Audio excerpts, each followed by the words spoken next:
തിരുവല്ല സ്പായിലെ കൂട്ടബലാത്സംഗത്തിൽ ഒരാൾ കൂടി അറസ്റ്റിൽ. വിരണം സ്വദേശി വരുൺകുമാറിന് ആലുവയിൽ നിന്നാണ് അന്വേഷണ സംഘം പിടികൂടിയത്. ഇതോടെ കേസിൽ പിടിയിലായ പ്രതികളുടെ എണ്ണം 3 മറ്റു 3 പ്രതികൾ ഇപ്പോഴും ഒളിവിലാണ്.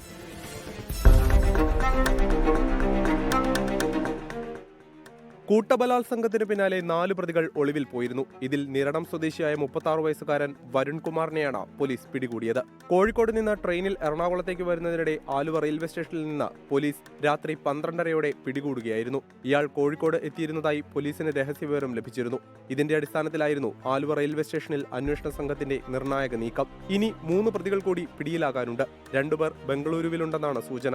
ഇവരെയും എത്രയും വേഗം പിടികൂടുമെന്ന് അന്വേഷണ സംഘം അറിയിച്ചു. കിരോൺ, പ്രശോഭ്, സജിൻ എന്നിവരാണ് ഒളിവിലുള്ളത്.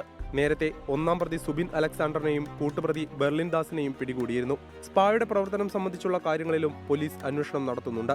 ആവശ്യമെങ്കിൽ സ്ഥാപന ഉടമയിൽ നിന്ന് വീണ്ടും മൊഴിയെടുത്തേക്കും. 24 പത്തനംതിട്ട.